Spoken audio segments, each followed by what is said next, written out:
All right, 9 o'clock on the dot. We'll go ahead and get started. Thanks to Joe for covering the last 2 weeks. I knew that I was going to be on at Polishing the Pulpit last week, so Joe had basically been scheduled to take that. And then, but 2 weeks ago, all of us got the stomach flu, and so that was pretty miserable, but we all survived. And so Joe covered for me then. I appreciate that. So we're in Revelation 13. So if you have your Bibles, turn to Revelation 13. This is, I don't know, if I had to say maybe one of the most famous chapters in the book of Revelation, this might be it. This is the chapter that talks about the beasts, the two beasts, the sea beast and the land beast, and it also has the mark of the beast. So this is a chapter that a lot of people go to and talk about, and sometimes they do that without studying any other part of the book. And so we're gonna cover chapter 13. I would like to get through 2 chapters, kind of as our pattern's been. We'll spend way more time on 13, and then hopefully as we go through 14, we'll move pretty quickly. Chapter 14 has really a lot of, I would say, the symbols that it does have are ones we've already covered in earlier classes. So, the previous chapters, at the end of chapter 10, John was given the little book to eat, which was a callback to Ezekiel, where Ezekiel was given a message. He was told to eat it, and it tasted sweet in his mouth because the gospel or any message from God is sweet, but then it was bitter, and that's because God's message, whether it's judgment or whether it's the gospel, is always bitter when you preach it to people and they don't accept it, all right? Chapter 11 talked about the 2 witnesses. They were 2 of God's witnesses that were preaching his message to Rome, who were killed, and then they were resurrected. And the point of that was that if you preach God's word, even if you die, God is going to triumph, right? So in the end, the whole book really is a message to Christians, hey, no matter what happens to you, you're going to triumph. Then in chapter 12, which we looked at last time, we had basically this big vision of this dragon who is called Satan, who's trying to make war on God's people, okay? And ultimately, does he win, yes or no? No, he doesn't win, okay? That's really the whole summary of chapter 12. Now in chapter 12, you were sort of given, I don't know, the 35,000-foot view of evil versus good, okay, and good triumphing. In chapter 13, which is where we're starting today, this is more of like a zoomed-in, a zoomed-in picture, because the context of the book has been God's people being persecuted by Rome, okay, the nation of Rome. And so if you look at good versus evil, well, who is good? Obviously, it's the children of God. And evil is not only the devil, but then the devil always uses what? He always uses, human, his minions, if you want to use that word. So in chapter 13, we're going to get a zoomed-in picture of who the devil is using. This is where one of 2 chapters, I guess in my estimation, you really see who the beast is, the identification of it. And so we'll look back at Daniel as we go through this chapter. And then in chapters 17 and 18, as we get in later, you'll see more information that, to me, proves without a doubt that it's Rome. I know some people disagree, but I think that Rome is the only nation that fits chapter 13 and chapter 17. Okay, so before we start chapter 13, I want us to go back to Daniel chapter 7, okay? So go back to Daniel chapter 7 in your Bibles. Should have just told you to start there, but. So Daniel chapter 7, we studied the book of Daniel before we studied Revelation. That was intentional. That was on purpose. I knew I wanted to teach Revelation, but it's really much easier to understand Revelation if you know not only Daniel, but a lot of Old Testament books, all right? So in Daniel chapter 7, let's just go back. We're going to read a little bit in Daniel chapter 7. Daniel has many visions in his book. In chapter 2, remember he had the vision of this statue that had 4 parts. And the 4 parts were, the head of gold was Babylon, then you had Medo-Persia, then you had Greece, and then you had this 4th kingdom that's not named, but it says in the days of that kingdom, God's going to set up his kingdom, all right? And we know that the New Testament says the kingdom is the church. Mark 9:1, Jesus said, there are some of you still standing here that won't taste death until you see the kingdom come with power, okay? And so Matthew 16:18, I'll build my church, the keys to the kingdom, okay? So look at Daniel chapter 7. This is another one of the visions that Daniel has. In the first year, this is Daniel 7:1, in the first year of Belshazzar, king of Babylon, Daniel had a dream and visions on his head while in his bed. Then he wrote down the dream, telling the main facts. Daniel spoke, saying, I saw in my vision by night, and behold, the 4 winds of heaven were stirring up the great sea, and 4 great beasts came up from the sea. each different from the other. The first was like a lion and had eagle's wings. I watched till its wings were plucked off, and it was lifted up from the earth and made to stand on 2 feet like a man, and a man's heart was given to it. I'm not going to, explain every verse. If you remember from the Daniel class, what kingdom is this talking about? It's talking about Babylon. That's right. Okay, so it's talking about Babylon in Daniel chapter 4. Remember, Nebuchadnezzar basically went crazy, and then later he was lifted up. Okay, that's what this is referencing. Okay, so the first kingdom there is Babylon. It's called a lion in verse 4. So remember these animals, a lion. Okay, verse 5. Suddenly another beast, a second like a bear. It was raised up on one side, had 3 ribs in its mouth between its teeth. They said thus to it, Arise, devour much flesh. Verse 6, after I looked, there was another. This is the third, okay? The third beast. It was like a leopard, which had on its back 4 wings of a bird. The beast also had 4 heads, and dominion was given to it. So the second one that was like a bear was Medo-Persia, we talked about. The third one that was like a leopard with wings was Greece. We studied how fast Alexander the Great conquered the world. And we talked about after he died, his kingdom was split between his 4 generals. Okay, that's what it's talking about. The beast had 4 heads, okay? Verse 7. After this, I saw in the night visions, and behold, a 4th beast, dreadful and terrible, exceedingly strong. It had huge iron teeth. It was devouring, breaking in pieces, and trampling the residue with its feet. It was different from all the beasts that were before it, and it had 10 horns. Okay, remember, 10 horns. I was considering the horns, and there was another little horn, so this is an 11th horn, okay, coming up among them, before whom 3 of the first horns were plucked out by the roots. Okay, so to save you the reteaching of this from Daniel, basically Domitian is the Roman emperor that I think is the 11th horn, the little horn. What does it mean 3 were plucked up before him? There were 3 emperors, Galba, Otho, and Vitellius, if you remember from Daniel, who sort of had like a little civil war that basically all sort of vied for emperor for a little time, but were all killed. Okay? If you want a lot more in-depth explanation of that, the Daniel classes are still on my YouTube, okay? 3 of the first horns were plucked up by the roots, and there in this horn, the 11th, were eyes like the eyes of a man, and a mouth speaking pompous words. Okay, now, so the first 8 verses talk about these 4 beasts, okay? Now, the next verses, I guess it would be 9 through 14, give a judgment scene. And it says, the court was seated, the books were opened, the beast is destroyed, and the Son of Man comes and is given all this power and glory and dominion. That language, you're going to see that throughout the book of Revelation. Daniel 7, just overall, really gives a pretty, summarized version of most of what happens in Revelation, all right? Go over to 7:15. I, Daniel, was grieved in my spirit within my body, and the vision of my head troubled me. He says, I was worried about this vision. I didn't understand what was going on. Verse 16. I came near to one of those who stood by, seems to be an angelic being, and asked him the truth of this, and he told me and made known to me the interpretation of these things, his vision. Verse 17. Those great beasts, which are 4 kings, some translations say kingdoms, okay, which arise out of the earth. But the saints of the Most High shall receive the kingdom and possess the kingdom forever, even forever and ever. Go down to verse 19. Let's just keep going. I wish to know the truth about the 4th beast, which was different from all the others. So he says, I want to know about the 4th beast, okay? It was exceedingly dreadful, its teeth of iron, nails of bronze. It devoured, broke in pieces, and trampled the residue with its feet. And the 10 horns that were on its head, and the other horn which came up before 3 fell, namely that horn which had eyes and a mouth that spoke pompous words, whose appearance was greater than his fellows. Verse 21. I was watching, and the same horn was making war against the saints and prevailing against them, until the Ancient of Days came, and judgment was made in favor of the saints of the Most High, and the time came for the saints to possess the kingdom. All right? The next 4, 23 through the end of the chapter, through 28, I'd say it's pretty much like a summary of what just is said there.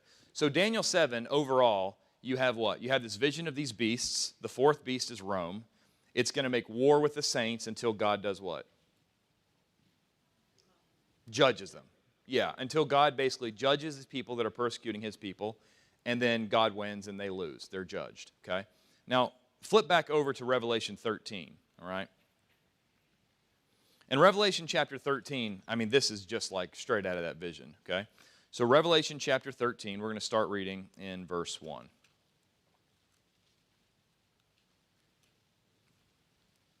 All right, Revelation 13:1. See if you see a little parallel. Then I stood on the sand of the sea, and I saw a what? A beast rising up out of the sea, having 7 heads and 10 horns, and on his horns 10 crowns, and on his head a blasphemous name. All right? The beast has sort of been really quickly introduced in chapter 11 and verse 7. I'll read it for you. Revelation 11:7. When they finished their testimony, that was the 2 witnesses, okay, God's representatives, the beast that ascended from the bottomless pit will make war against them, overcome them, and kill them. Okay? So you've only had the beast mentioned like one time, in chapter 13 is where he really gets introduced. Okay? We already did Daniel 7. I'm kind of rearranging my notes as I go. Okay, so 7 heads and 10 horns. Flip over to Revelation 17. All right. There's so many like different ways and orders I think about going through this, so you'll just have to bear with me. Hopefully the one you get is the best. I can't promise that, but look at Revelation chapter 17. Now later in the book, which we'll go through verse by verse when we get there, you have a beast and a woman, okay, riding on this beast. Look at verse 8. I'll start in verse 7. The angel said to me, why did you marvel? I will tell you the mystery of the woman and the beast that carries her, which has the 7 heads and 10 horns. All right, so this is more information about this beast that we see in chapter 13. The beast that you saw was, is not, and will ascend out of the what?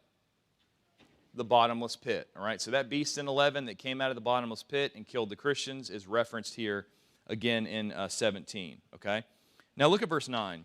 Here is the mind which has wisdom. The 7 heads are 7 mountains on which the woman sits. Does anybody know what Rome was called? The city on what? City on 7 hills. That's right. I have all 7 of them mentioned in the notes. The Esquiline, the Palatine, Capitoline. I'm not going to read the other 4. They're harder to pronounce. But each of those 7, the founding of Rome, they had 7 settlements on these 7 different hills, right? And so as the city grew, what do you think happened to these 7 settlements? They sort of merged together, yeah, and that became the nation, the city of Rome. And so that's why they called it the city on 7 hills, okay? Now, go back to 13, and we're going to try to park as much as we can in 13. Now that we've read pretty much all of Daniel 7, okay? Okay, so let's look at Revelation chapter 13 and verse 2.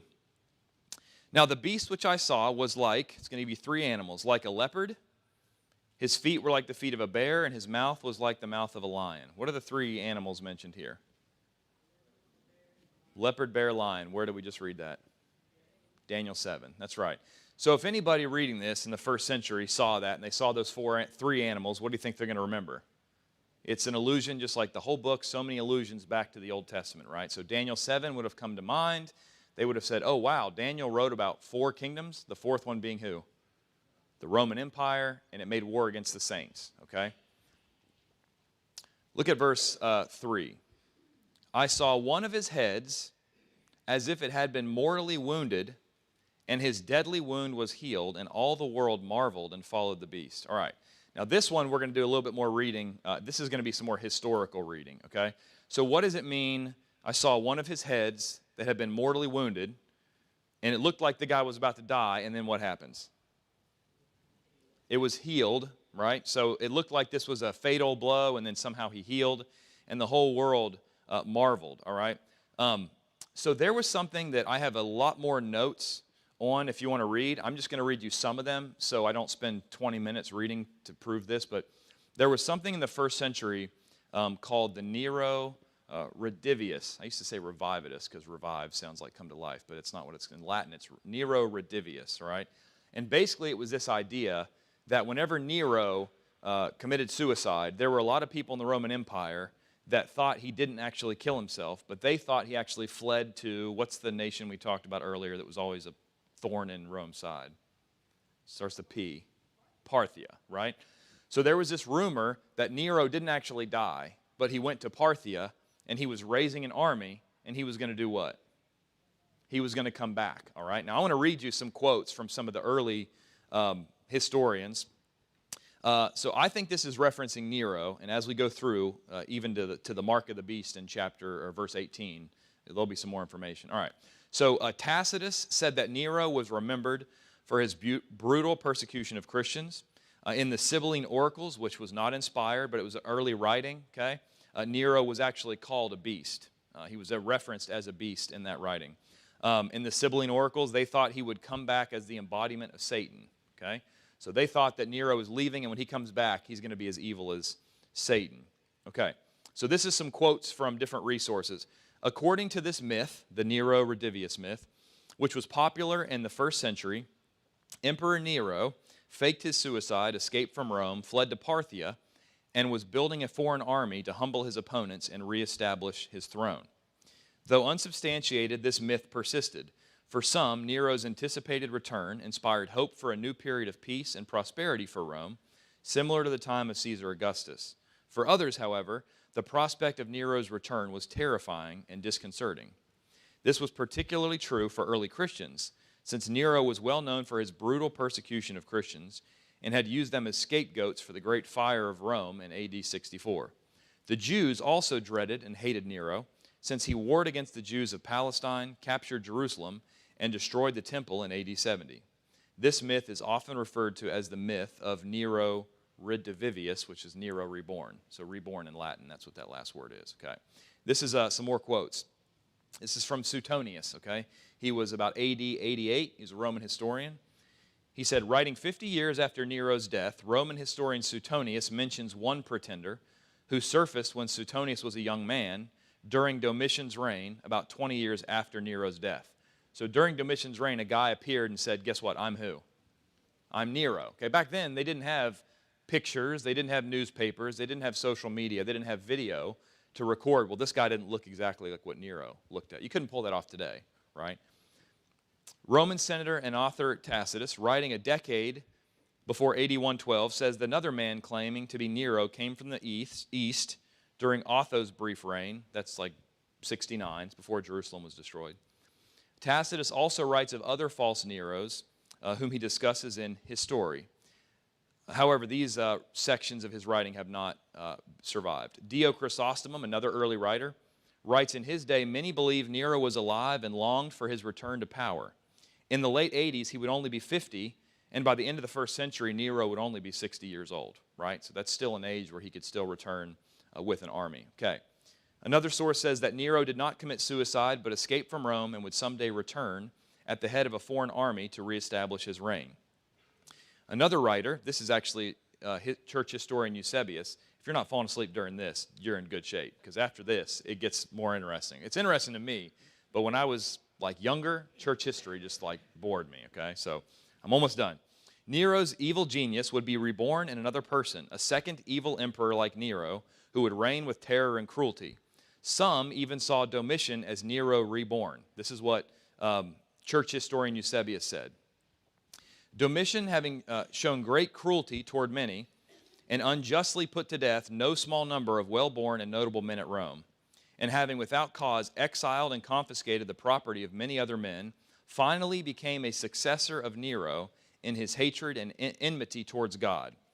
He was, in fact, the second that stirred up a persecution against us, the Christians, although his father, Vespasian, had undertaken nothing prejudiced to us, all right?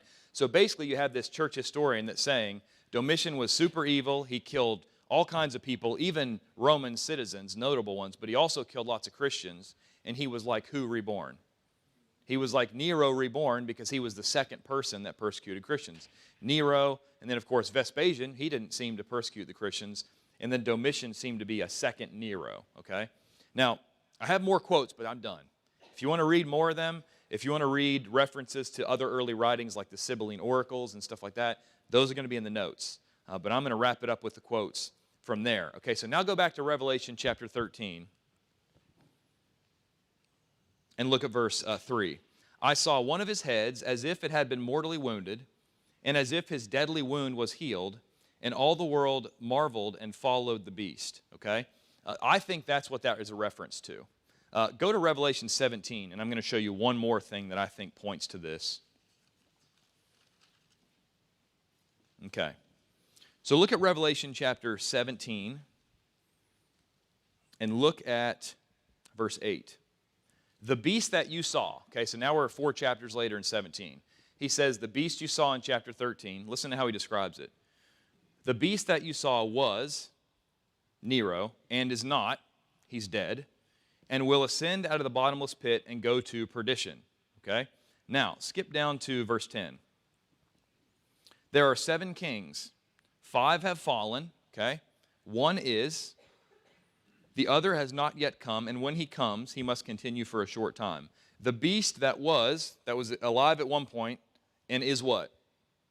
Is not, but he himself is also the 8th, and of the 7th, all right? It's like a riddle, isn't it?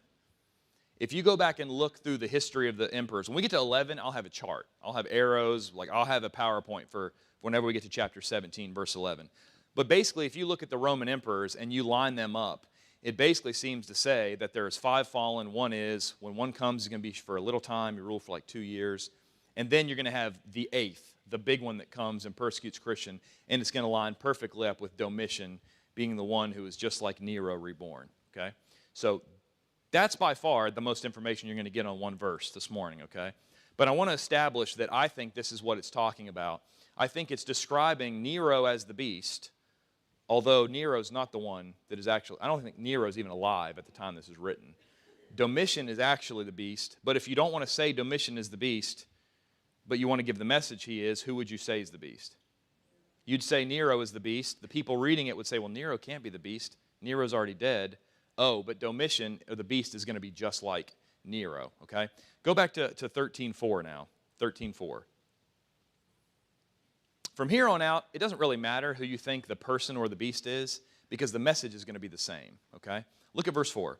They worship the dragon. Who was the dragon in chapter 12? Satan, okay? So they worship Satan, the dragon, who gave authority to the beast, and they worship the beast, saying, who is like the beast? Who is able to make war with him? Okay, so by worshiping this earthly ruler, the beast, Rome, and its emperor, they're worshiping who? The devil, right? Jesus said, you're either for me or against me, right?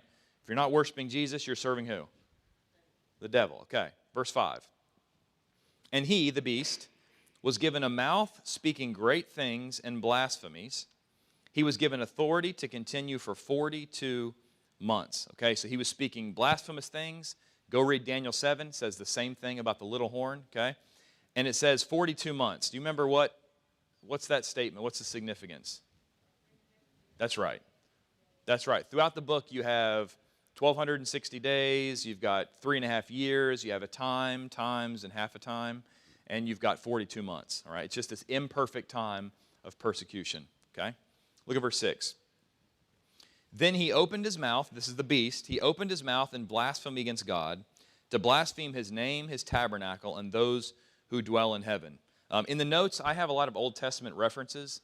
This type of language is used about the ruler of Tyre in Ezekiel 28. It's used about the ruler of Babylon in Isaiah 14.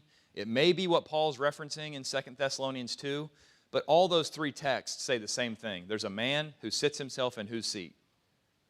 God's seat. He says, I'm going to be like God. I'm going to make the rules. I reject God. Okay? So you can read all those Old Testament references in the notes. Look at verse 7. It was granted to him to make war with the saints and to overcome them, and authority was given him over every tribe, tongue, and nation. Who's ruling every tribe, tongue, and nation at this time in the world? Rome is, right? And so it's granted to him, the beast, to make war with the saints and overcome them. Rome is going to persecute Christians and be victorious for a time until God says that's enough, all right? Look at verse 8. All who dwell on the earth will worship him, whose names have not been written in the what? The book of life, of the Lamb slain from the foundation of the world. Okay, so the beast is Rome. Those who don't worship Rome, they don't worship God, are not going to be those whose names are written in the what? Book of life. Whose names are written in the book of life? Yeah, the saved, right? Christians, those in the Old Covenant that lived under patriarchy or Mosaic, all the people who were saved by faith throughout the history of mankind, those are the people whose names are written in the book of life, okay? The Lamb slain before the foundation of the world. That says that before God ever created mankind and the earth, he had what? He had a plan. He had the plan. It wasn't like, God makes a plane and then it starts to crash and he says, oh no, what am I going to do, right? God already has a plan, okay? That plan was to save mankind through Christ. All right. Look at verse 13, chapter 13 and verse 9. If anyone has an ear, let him hear. He who leads into captivity shall go into captivity. He who kills with the sword must be killed with the sword. Here is the patience and the faith of the saints. All right, so this statement is supposed to bring patience to the saints. And the statement is, whoever takes you into captivity, what's going to happen to them? Same thing's going to happen to them, right? Whoever kills you with the sword, what's going to happen to them? They're going to be killed with the sword. It's God saying, look, evil is going to get theirs, right? Bad people will eventually get theirs. Throughout the Old Testament, Psalms, Proverbs, Ecclesiastes, you have many prophets, Habakkuk, that says, Lord, there's all this evil going on and you're not doing anything about it. And what does God always say? I'm going to take care of it. Just, it might be on my timetable, but God's going to take care of it. Okay? Look at verse 11. Then I saw another beast coming up out of the earth. He had 2 horns like a lamb and spoke like a dragon. So the first one you had was the sea beast. Okay? It comes up out of the ocean and it has 7 heads and 10 horns. And I think it's absolutely referencing Rome because it's the only thing that fits Daniel. Otherwise, you got 2 passages that just don't even match up. All right? This is a second beast. It comes up out of the sea or out of the land. Okay? He has 2 horns like a lamb and speaks like a dragon. All right. So what kind of animal is a lamb? Meek, right? What did Jesus say of false prophets in Matthew 7:15? They come to you outwardly, they look like what? Sheep, but inwardly they're like ravening wolves. It's a false prophet. Throughout this book, I have all the references in the notes, but like in Revelation 19:20, it says this: the beast was captured, and with him the false prophet, who worked signs in his presence, by which he deceived those that received the mark of the beast and those who worshipped his image. These 2 were cast alive into the lake of fire burning with brimstone. So it says the beast was captured and the false prophet who worked signs with him was captured, right? So here in Revelation 13 you have the second beast, but throughout the book he's also going to be referred to as the false prophet, okay? Let's go to verse 12. I got more in the notes, but just for time's sake I'm skipping over some of the stuff that I guess is maybe repetitive. Verse 12, and he, this is the second beast, the false prophet, he exercises all the authority of the first beast in his presence. He causes the earth and those who dwell in it to worship the first beast, whose deadly wound was healed. Okay, so what I'm going to propose this is to, it was called the Concilia, or the emperor cult. All right, I have a lot of references if you want to read historically in the notes, but basically in the first century, the first one was Octavian Augustus. There was a Roman cult that they formed that basically would enforce the worship of guess who? The emperor. Yeah, you had to worship the emperor. None of the emperors from Augustus to Titus took worship of themselves really seriously, but it seems like Domitian was the first to claim that he was God, he was deity while he was still alive. And so the cult then basically enforced you had to offer a pinch of incense to Caesar, to Domitian once a year and call him Dominus et Deus, which meant Lord and God. Domitian is Lord and God. I have notes in here more that you can read. I even have some later. I might bring that up when I get to that verse. There's actually been archaeological evidence that they found documents pointing to this. Okay, that's in the notes. All right, verse 13. He performs, this is the false prophet, the second beast. He performs great signs so that even he makes fire come down from heaven on the earth in the sight of men, okay? Now, is he actually working miracles? I don't think so. Later in the book, it said that he actually deceived these people, and they weren't really miracles, they were false miracles, okay? Verse 20 of chapter 19. Now look at even the next verse, right? Look at verse 14. He does what? He deceives the people that dwell on the earth. It's not like these miracles are real miracles, and he's just like, wow, this is amazing. It says he deceives them. Remember in Acts, 8, Simon the sorcerer? It said he had basically amazed the people from who? The least to the greatest. Like everyone saw Simon and said, wow, this guy's the great power of God. But actually, he was what kind of prophet? He was false. He was a sleight of hand, right? Like, I don't know if any of you ever seen David Blaine or some of these magicians, or these magicians that I literally watch them do the same thing 10, 12 times over, and you what? I have no idea how that guy does that. It's like he seems to put things through glass and bring it back. Now, I don't think he has power from the devil to do that. I think he just has some sort of sleight of hand and trickery that I can't figure out. And so I think that's probably what this is referencing here. Okay, verse 14. This is the false prophet. He deceives those that dwell on the earth by those signs which he was granted to do in the sight of the beast, telling those that dwell on the earth to make an image to the beast that was wounded by the sword and lived. All right? So, historically, it seems like Domitian is the first guy that takes this to another level. Domitian seems to be reborn who? Nero. So by the coded language, if you say all these signs point to Nero, the first century Christians, no, well, it's not Nero. He's what? He's dead. Okay, so who is the second like Nero? Early Christian writers point to Domitian. Okay, that's at least my take on it. Okay. Verse 15. He was granted power to give breath to the image of the beast. This is the emperor cult, the concilia, the second false prophet, okay?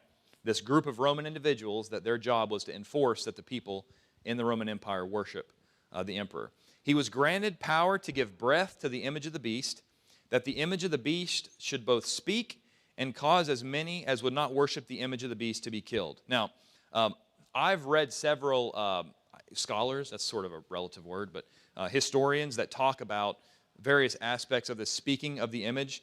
And so what some of them say is that either priests would stand next to or behind the image and use like ventriloquism, right? But I've also seen others that say some of these statues were so big that they could actually put what? Put a person inside of it, right? I guess it surprises me that people didn't figure that out. But at the same time, if you're at the tip of a spear and they're getting ready to stab you, even if you don't really buy into it, what do you think you're going to do? Not Christians, but non-Christians. Oh yeah, the image is speaking. Domitian's Lord and God, don't stab me, right? So it seems like that this, according to some of these archaeological discoveries, this one says, archaeological evidence suggests there was piping of the human voice beneath the pagan altars through the idolatrous images of Domitian, right? So maybe that's what that verse is talking about. Maybe not, okay? Verse 16, he causes all, both small and great, rich and poor, free and enslaved, to receive a mark on their right hand or on their foreheads, all right? So no exemptions in the first century. All the people had to worship Domitian or face the consequences. All right, is this a literal mark? All right, I'm going to give you my take. Throughout the book, you remember in chapter 7, you had the introduction of the 144,000, right? And it said that they were supposed to hold back the winds of judgment until God could what? Do what to his people? Yeah, mark his people. He had to put the seal on his people, right? I think that's the same thing here. I don't think it's a literal mark. I was just talking to somebody recently who was telling me what this mark was, literally, not a member of the church. Literally, this mark is going to be this, and all these things that the time was coming and we had to be prepared. And I said, well, we do have to be prepared, and you never know when the second coming is going to come. But he was thinking the mark of the beast is a literal mark of the beast is a literal mark. Okay, I don't think it is. So I think here that it's talking about a figurative mark. In Revelation 3:12, he who overcomes, I will make him a pillar in the temple of my God. He will go out no more. I will write on him the name of my God and the name of the city of my God. I will write on him my new name. Literal, figurative. Okay, I think it's figurative. Revelation 7:1-4, we just covered that. Revelation chapter 9 and verse 4, they were commanded not to harm the grass of the earth or any green thing, or any tree, but only those men who do not have the seal of God, the mark of God, on their foreheads, okay? So basically, it seems to be saying, you're going to have the mark of who? God or Satan. Yeah. I mean, and that's not a literal mark, but when God looks at you, he knows what? Yeah, he knows who you are. He knows whether you've been worshiping, whether you've, caved, and whether you've caved and repented or not, or whether you've been faithful, right? God knows all these things. Does God need a literal mark? Does God need to look and say, let me look at Aaron's hand. Oh, he's got the mark. Okay, I forgot. Yeah, do you have a comment? I've heard years ago when this was taught, that they say the head and the hands, what you think and what you do. Yeah. I know David Hester, who's one of the guys that I recommend his video lessons. He makes that reference too. He says that, in the first century, ancient times, the way you thought and the things that you did with your hands. If you remember in Deuteronomy chapter 6, remember what he said? He said basically to take God's word and bind it on your forehead and on your wrists, which led in the first century to the idea of what they called phylacteries, which comes from a word that means like protection, fortress. And so the Jews would put these scrolls and hang them on their foreheads, and they'd put them on their wrists, right, for protection. So that's a great point. So anyone else have any comments now? It's been, let's see, 34 minutes. I guess that's good enough to ask for some comments. Correlation to Revelation 10, where the angel has a foot on the sea and a foot on the land. Is there any correlation? Yeah, so her question was, is there any correlation to chapter 10 where the angel has his 1 foot on the land and 1 on the sea? I've heard different people say that 1 foot on the land and 1 foot on the sea means that the message is for the whole world. It could be that, yes, one beast comes out of the land, one comes out of the sea, and so God has dominion over all those. I mean, that's probably one of those things where I'd say, your guess is as good as mine on that one. Okay, look at verse 17 now.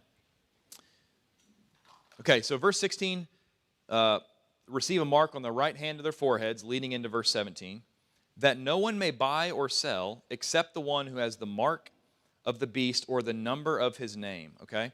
So no one can buy or sell unless they have the mark, okay? I think it's a figurative mark. There are some people that take this, and I think I'd probably agree with them, that say in the first century you had, basically, if you worshiped the emperor, what did you get? Well, some say that you actually got a document saying that you had offered worship to the emperor and you can do business, right? So the whole idea here is that you can't buy or sell unless you have the name of the beast, right? The mark of the name or the number of his name. Basically saying if you haven't worshiped the emperor, then you're not allowed to do what?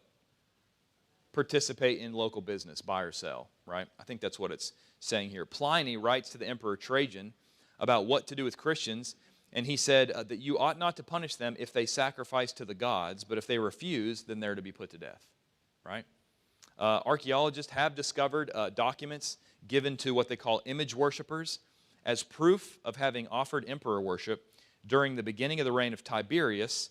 All business documents had to be signed by sealed by the government stamp, and it was often the priesthoods of the cities, the concilia, the emperor worship cult, who applied the stamps. Okay, so I've got more information on that. I have a link in the notes. You can go to a website and read about the emperor cult. All right, verse 18. Here is wisdom. Let him who has understanding calculate the number of the beast, for it is the number of a what? A man. His number is 666. Okay, so I have a whole lot more in the notes. We'll see if I get through this in 3 minutes. There was something that Hebrews used called gematria. And in the first century, it was a common way. It was like a riddle, a coded language, where you had numbers that were assigned to what? Letters, right? So for instance, it was like kind of a graffiti almost in a sense. So in some places like Smyrna, they've actually uncovered graffiti writings or inscriptions that use the word calculate, which is actually here in this verse of 18. Let him who has understanding calculate the number of the beast. They found graffiti that says calculate with this word, and then it will say things like, let me find some of my examples. There's an archaeological find in Pompeii that says, I love her whose number is 545. Okay? There's another one in Smyrna that says, I love her whose name is 1308. Okay? There's another one that says, I love her whose name is 731. So you know how like kids will go out and like etch something into a tree, like I love so-and-so? Well, back then, I don't know if maybe there was stricter punishment for that, but they would actually use numbers to represent names, okay? So who is 666? Some people say it's the Antichrist. Early writers really said it was two things. Some said, like Irenaeus said it was Latinos, like the Latin ones. Irenaeus said this. Irenaeus, who lived not long after St. John's time, he was a disciple of Polycarp, who was a disciple of St. John. So the Apostle John had a disciple named Polycarp, and Irenaeus studied under him. He said this, the name Latinos contains the number 666, and this is likely because the last kingdom is called, for they, the Latins, are the ones who now reign, okay? So some thought it was the Latins, the Romans, and then the one that I think has, at least in my estimation, the best evidence is the idea of Nero. So if you were to take Nero's name and write it in gematria, Neron Caesar equals 666, all right? The Dead Sea Scrolls that were found at Qumran had an illustration as Nero, as 666.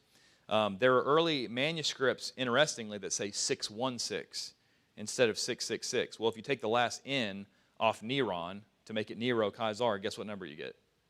You get 616. So both of those seem to fit, and it makes sense if 666 is the original. Well, what would happen? Well, if one person dropped a letter off, which is what it would be, I think, in Latin maybe instead of Greek, then you'd get 616.